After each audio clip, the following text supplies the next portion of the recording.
Sayoko is a rank 4 assault type pilot. To her effects, she has first a cost increase, so on deployment, just like Jeremiah and Colin, well, both Collins and Suzaku, she increases your deployment points by 21 and also applies stealth to 3 ally units within range, excluding this one for 35 seconds. So kind of like Detar Reed or Halloween Lelouch. For her second effect, she has a rapid relocation time, which reduces this unit's redeploy time by 38.8% during combat. The first thing I like about this Sayoko is the balanced attack stat, so she works in either nightmare frame. The cost is kinda high. I believe Christmas Zaku is 6 and Jeremiah is what, 2? I think it's 2 when fully upgraded. Ashford Collins also kind of expensive, so her cost is kind of in the middle when it comes to cost increasers on deployment. So not the worst, but also not the best. So keep in mind if you use her with the glass skull that's fully upgraded and she's fully upgraded, you're only going to increase your cost by 17, which is it's okay. It's not the greatest thing, but it's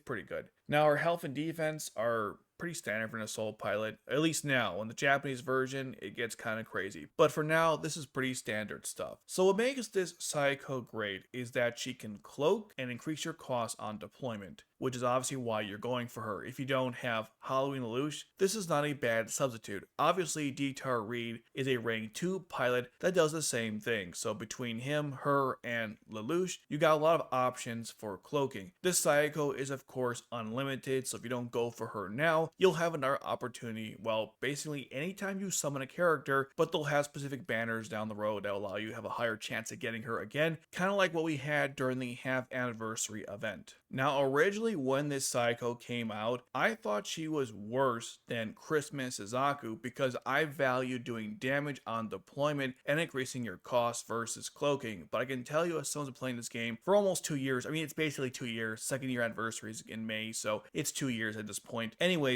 as someone's been playing that long, that ability to cloak is way more important than doing damage on deployment because you can protect your units from explosions, other effects, and of course nightmare frames attack from a distance. Dealing damage is great, but oftentimes it's not enough and cloaking seems to be the better alternative. Now in my opinion, the best part about this Sayoko is the fact that she is part of both the Ashford and the Black Knight faction. Now currently in the Black Knight faction, there are no pilots that increase your cost on deployment, except for now Sayoko. There will be, I believe, 7 more down the road, but all of them are rank 4 just like this Sayoko, which is kind of annoying. At least with the other factions, they will eventually give us a rank 3, or they already did give us a rank 3 option, but for the Black Knights, that doesn't exist. So this Sayoko is going to be one of many, but they're all rank 4, so it's one of those situations where, yeah, there will be better options down the road, or not better, but other options. Although some, I guess, are better. Point is, there will be better options down the road, but they're all rank 4, which kinda sucks. Now, just like the MC, because she's also part of the Ashford faction, you can use her in the Ashford faction challenges, which would have came in handy, well, yesterday when we had the faction wars, and I guess will be useful for the Ashford challenges after the first year anniversary. I believe we're not doing any more faction wars until then, so that's something to keep in mind. Now, even though I like this pilot, there are some things about her that I'm not the biggest fan of. The first, as I mentioned earlier, the cost increase is not as good as Jeremiah, and she also costs more to deploy. But you do get the cloak as a caveat to that, and you could use Rakshata to lower the cost, which can also circumvent this problem. But without anyone else, just on their own, Jeremiah is still a better cost increaser than Sayoko. The only other issue I have is the fact that she doesn't cloak herself, so if you do want to use her on the battlefield because she does have pretty good stats, just keep in mind she will not cloak herself, so she'll get killed even if the other pilots do not. Oh, and another fun thing about Sayoko, which I forgot to mention even though we are in the negatives, here's a cool positive thing you can do. You can use her in arena mode to cloak your units. So between her, Halloween Lelouch,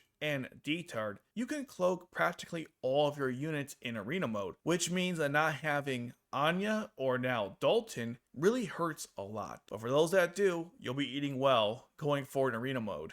at least until we get Code Black Yuffie, but that's not for a very long time. So overall, a really good pilot, and even though she is technically unlimited, it's definitely worth it to spend your resources on this character, especially when you consider the next couple of banners we're getting are not the greatest. I believe the next one's going to be the Valentine one, and then there's a Nunnally banner, which is okay. The Cecile NC2 banner is good, but a couple other ones after that are not. So if you do go crazy with this one, just note that you're not going to be missing out from other banners if you cannot afford to summon from those banners. Now let's talk about the Panzer Hummel, the award for this Nightmare Frame boss battle event. Okay, so I'm now at the Nightmare Frame boss battle event, specifically at the awards section. Now this part is hilarious to me. We all know the translations in this game are garbage. Just look at Dalton when they claim that he cloaked people, even though he doesn't do that. I can only imagine how many players wasted their money in getting a character that doesn't do what the description said. I mean, these people should be ashamed of themselves. But this is even worse. Check this out.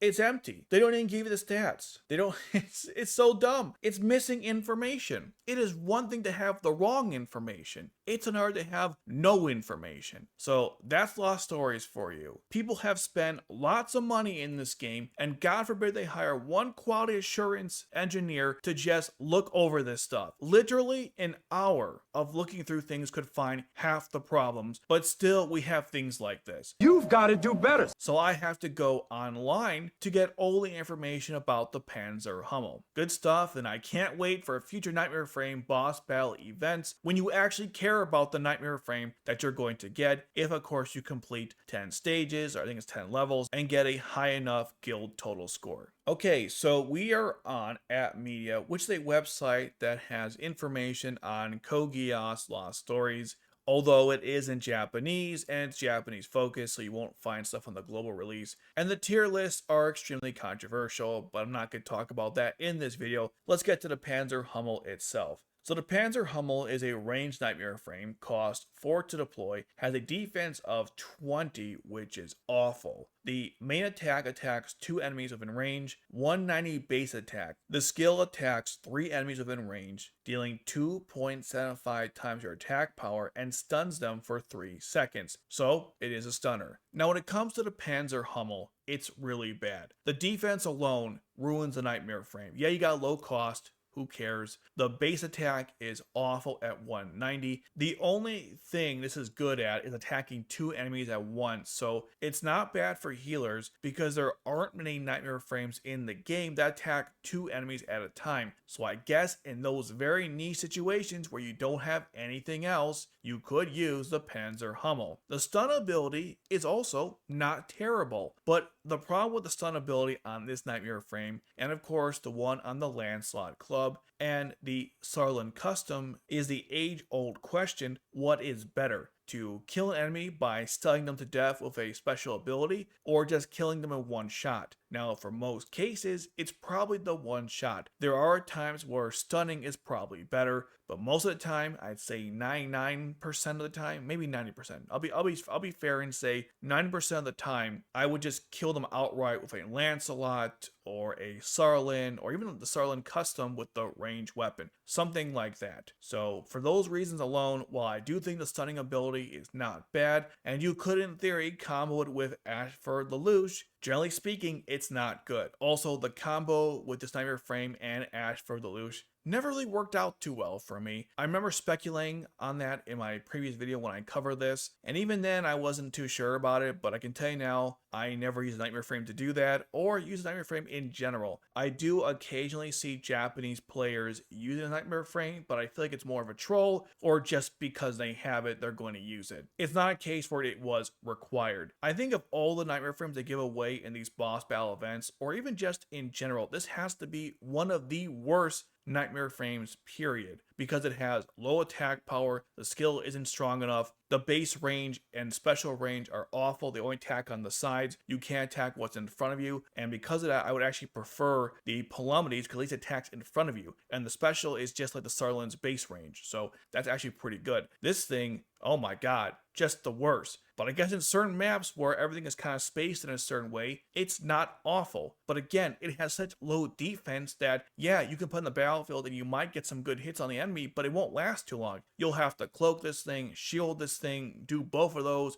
stack healers on it, I don't know. But just on its own, yeah, it's not that great. The low cost might help you in certain situations where cost is at a premium, like in certain weekly challenges. But generally speaking, this Nightmare Frame is garbage, but I still think you should partake in the Nightmare Frame boss battle event just to get the scout tickets and of course the guild medals and the coin. So those are my thoughts on the recent units. If you like this video and you want more Code Geass Lost Story action, check out this video right here where I demonstrate why the Shinkiro is one of the most broken Nightmare Frames in the game. Go check out that video right now.